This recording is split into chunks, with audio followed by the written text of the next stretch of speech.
welcome to the Holiday and Cruise Clinic. I'm Jemma Gofton with another edition of the programme that aims to make your next cruise or holiday as problem-free and relaxing as possible. So, if you have a holiday, cruise or travel-related question, here's how to get in touch. To leave a question on our viewer hotline, call 0871 423 4444. Calls cost 10p a minute from a BT landline, and calls from other networks and mobiles may vary. Write on our Facebook wall or tweet us, just search Holiday and Cruise Channel. Send a message through our website www.holidayandcruisechannel.co.uk/clinic. Or write to us at the Holiday and Cruise Channel, Cavendish House, Brighton Road, Liverpool, L22 5NG. Now, when it comes to planning our holidays, whether you're taking to the seas on a cruise or jetting off on a land-based holiday to a beach, something we all need to make sure we have ahead of our travels is that dreaded word, insurance. But stop, it doesn't have to conjure up all those negative thoughts, and here to take us through how simple travel insurance can be to arrange is Lindsay Garvey-Jones from Holiday Extras. I should say friend of the show, really, shouldn't I? Yes. Now, why do we need travel insurance? Because nothing really ever happens to us, does it? I know. I mean, that's the thing. People are lulled into this false sense of security. Everything's going to be okay. It'll be fine. And one of the things that I always tell my friends is, would you get in your car every day without insurance? You know, you wouldn't. So going on holiday is exactly the same. Everybody needs insurance in case anything happens, because ultimately people see it as a piece of paper, and it is just a promise on that paper. And then you come home from your holiday, go straight in the bin, and people think, was it worth it? Absolutely. And you tend to get the value of that holiday insurance when it's invoked, when you need to use it in case anything goes wrong. It's so valuable to have. So it's like house insurance, car insurance. We very rarely have to look at it, but we've got it. Yes, okay, absolutely. So we've ticked it. Yeah. So what if you've got a medical condition? You know, maybe you've had a heart attack. Can you still get travel insurance? Yes, you can, absolutely. Just because you've got something medically going on does not mean that you can't travel worldwide. People have the perception of, I've had this done to me, or I've had a long illness, or I've recovered from an illness. Can I still go on holiday? Absolutely. There are companies out there who offer medical screening, so they're able to take you through a process where they ask you questions about your medical condition, what types of medication you're taking, and then we can come up with a solution for you. So, of course. And it can be confusing. So if you're going on a cruise or skiing, or you're going to lay on a beach, but you might have a go at water skiing or something, I don't know. So there are different types of insurance for different types of holidays? Yeah, absolutely. And it's always worthwhile to get the most appropriate cover for the type of holiday that you're going on. Cruise insurance especially, and winter sports, as you've already said as well, and any activities that you're going to be going on when you lay on a beach and you think, I actually fancy going parasending today. So, yeah, there are insurances to cover all of those. And why specifically does cruising stand out as being perhaps a little bit more expensive or different insurance? It's a different insurance because cruising holidays are unique in the way that they're done.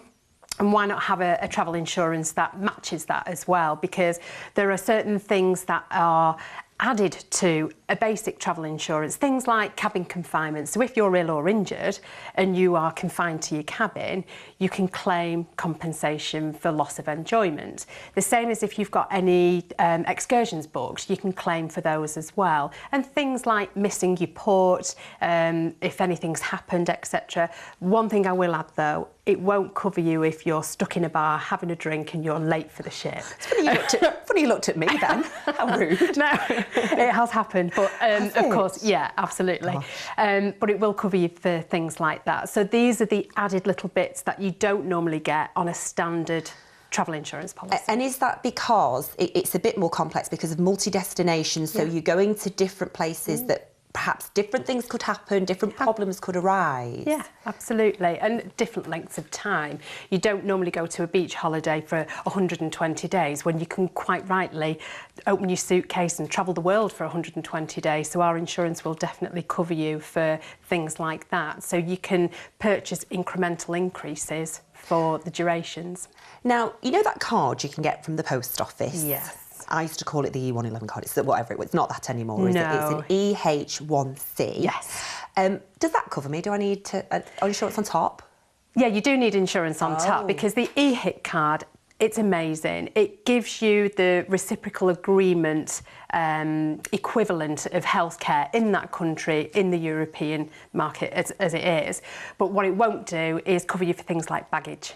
So all the extra bits that you have, it will just cover you for health. So what will happen is with that card, you get this, so if you were wherever, you'll get whatever the treatment would be in that country. Yes. But you need your insurance on top. Yes.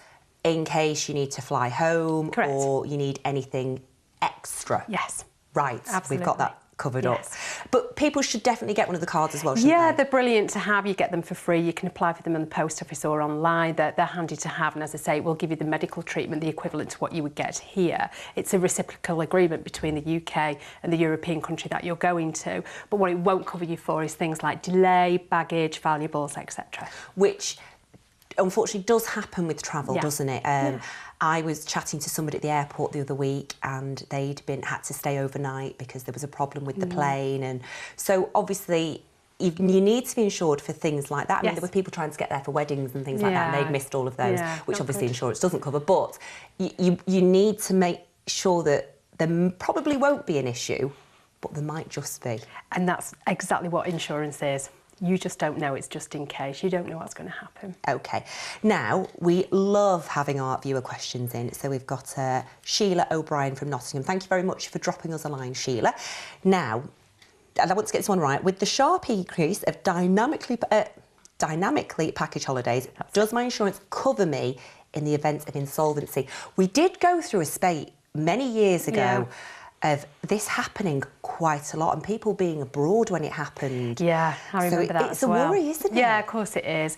And this day and age, people do like to put together separate components of a holiday, a separate flight, separate hotel, bolt on a cruise to that, and car hire. What happens if one of those companies fail and it has a knock-on effect to everything else? If your insurance has end supply failure insurance, you're covered.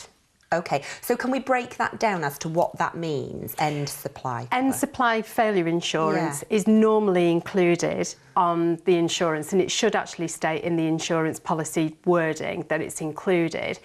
If a component of your holiday fails, it goes into liquidation, doesn't provide what you've booked, then you will be covered to go home. You can abandon the trip and go home, and the insurance will cover you for that. Ah, so regardless of not taking up the other parts of the holiday. Yes. I'm with you.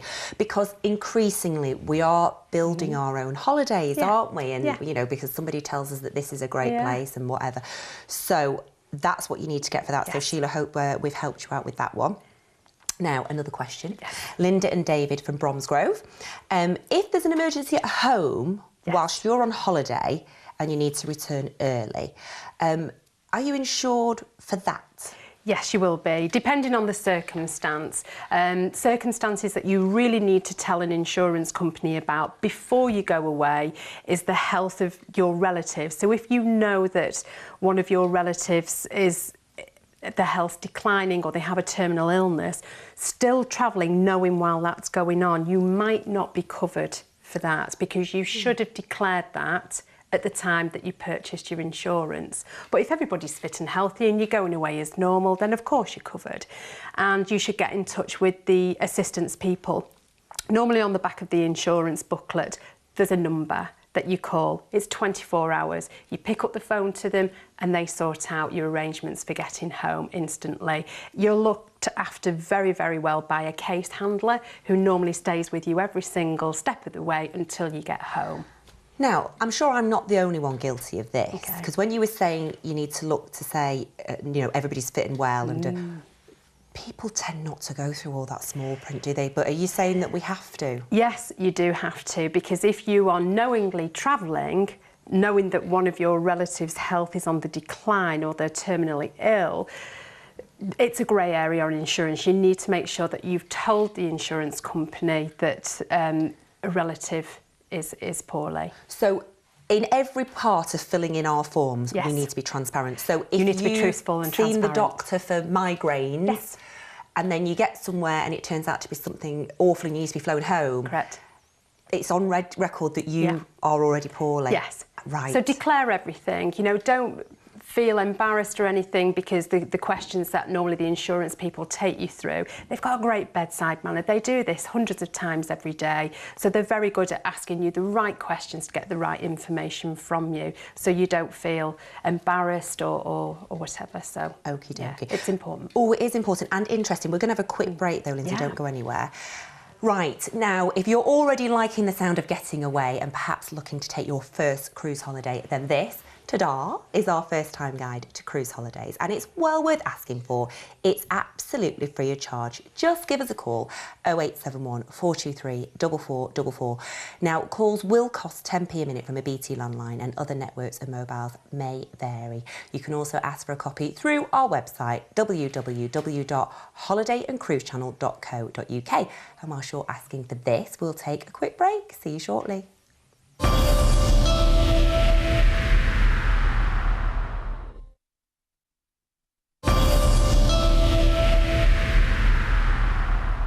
Welcome back to the Holiday and Cruise Clinic, where in today's programme we're discussing travel insurance with Lindsay Garvey-Jones. Now, Lindsay, last time you were in, you gave me an invaluable bit of information. Good. And it has stuck with me. Good. So I want to make sure we get this out there again. When you book your holiday, when do you need to book your insurance? Right away. Because I bet most people are like me and they book it the night before or the day before when they remember that they've not got holiday insurance. What problem is that? So many people do this. They either forget or they think, oh, I can do without it, I'll sort it out nearer to the time. And nearer to the time comes what happens 8 weeks ago when you've had to cancel your holiday because something's happened. You're going to lose all the money that you've paid. Hard work, hard-earned money for your holiday, it's all going to go because you didn't get your insurance at the time of booking. Because ultimately, from that period of time from when you book to when you go on holiday until you purchase insurance, you're not insured. So you're insured from the moment you press click, I'm buying, I've got it, or you speak to somebody and say, thank you very much, I've got it. But there is a possibility that a company could go bump, or you might become poorly and not able to travel. So you would lose the holiday? Yeah, if you've not got insurance. Well, I have to say, since you did tell me that last time, I now book it straight away. I do. And you're not paying any more money for it, are you? You're just being organised. Just delaying it. That's it. And people say, oh, it's okay, I'll get it nearer to the time. Get it nearer to the time means that anything could happen in between that period of time and that period of time. It's the unknown, and that's what your insurance is for. While we're just chatting and talking about problems with holidays, another viewer question, Linda and David from Bromsgrove. Now, oh no, sorry, we've done that one. We have actually done that one. Are we covered for airstrikes? Okay, twofold. If they're planned, sometimes we get to know about them in advance. We do. There's a planned airstrike. No, you're not, because it's planned. Okay, so if it's planned and then you book a holiday anyway, you're not covered. Correct. If you knowingly book a holiday, thinking, OK, there's going to be an airstrike, great, I'm going to book a holiday to Greece and you can't go, well, you're not insured. If you've booked it last year and something happens, then yes, you are. But normally, you know, there's other kinds of compensation involved in that as well. But here's what I really do worry about, is that these airstrikes happening when I'm abroad. That's when the problem kicks in, doesn't it? So, you know, that's when you need your insurance. And do you what do? You sort of go with what they're telling you to do? Yeah, the airline normally give you a planned piece of information as to what to do. They have a responsibility and a duty of care towards you. So that, along with your insurance, should mean that you have a roof over your head for the amount of time it's going to take in order to get you back. So, yes. And then the claim is done? Yes. Once you get back, so don't worry about it there and then. Okay. What about destinations? Are there certain destinations where insurance is a little bit more difficult to get? Oh, yeah, of course. We live in an ever-changing world, don't we, where it's safe to go to somewhere one week and then the next week something's happened. And sadly, as a result of sometimes political unrest, it becomes not a great place to go, we always advise people to research their destination. The FCO website is a great place to go, and it will tell you under no circumstances must you undertake travel here unless it's absolutely necessary, or it's safe to go, you're absolutely fine. But ultimately that responsibility does lie with you to make sure that that destination you're going to is worthy of travel and it's safe. And if you've booked somewhere a year ago, we're very organised, there we go, and it was safe to travel at that point, but then if it becomes unsafe to travel, are you insured then? You will need to work with your tour operator, because they would never send any of their customers to a place which has then become very difficult to get to. So we would work with the tour operator on that to make sure that you get back what you're due. And of course, people again have that duty of care. They would never send you somewhere which is going to be unsafe. And while we're talking about exotic places, we need jabs to go to certain places, injections, immunisation. If you chose not to have them because perhaps you're a little bit scared of needles, I'm talking from experience. I've always had mine though, I promise. I guess if you go over there and you get poorly for not having your jab, you're not insured. Totally, especially things like with malaria tablets, etc. If you are still going to go away on holiday, you refuse to take the jabs for whatever reason, or you don't take the malaria tablets, and you get ill as a result of not having the appropriate medication before you go, you won't be covered. Right. Because the insurance company will say, well, hang on a moment, you were advised that you had to take this for your own health, and you haven't done that. So if we're honest, a lot of this insurance shenanigans is common sense. It is. It's common sense. If we use it, yeah, exactly.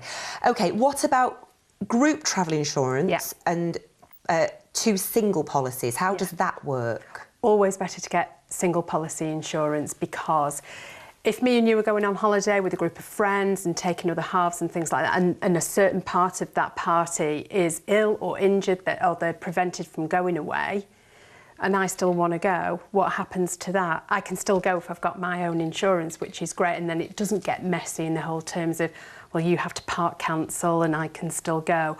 Always better to have single policies for insurance with groups. Right. And what about children? Do they have a different insurance policy, or are they on with the family? They have exactly the same cover, and they normally go for free. With the company who I work for, they go for free, 18 and under, and it doesn't matter how many children. It varies from insurance to insurance company. Do check. But invariably children, if they're under 18, can go for free. Check is the word there, isn't it? Don't assume that because they're under 18, oh, we're all good to go, we don't need to worry about it. Yeah, always check. Now, when I book my insurance, it says, do you want annual insurance for the year, or do you want just a single trip? And I'm never quite sure which I should go for. Is there a best one? Yeah, go for your annual every time, because if you're going away quite a lot, sometimes you don't even feel like you're going away. You might be going away several times with your job, or you might be going away with a group of friends and a hen party here and a main holiday there.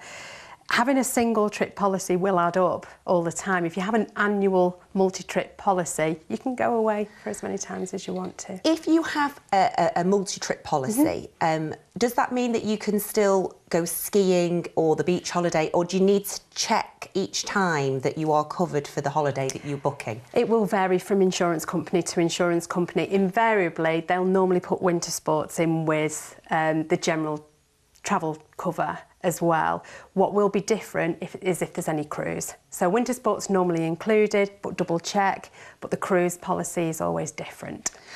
Actually, I missed a question with you about cruising.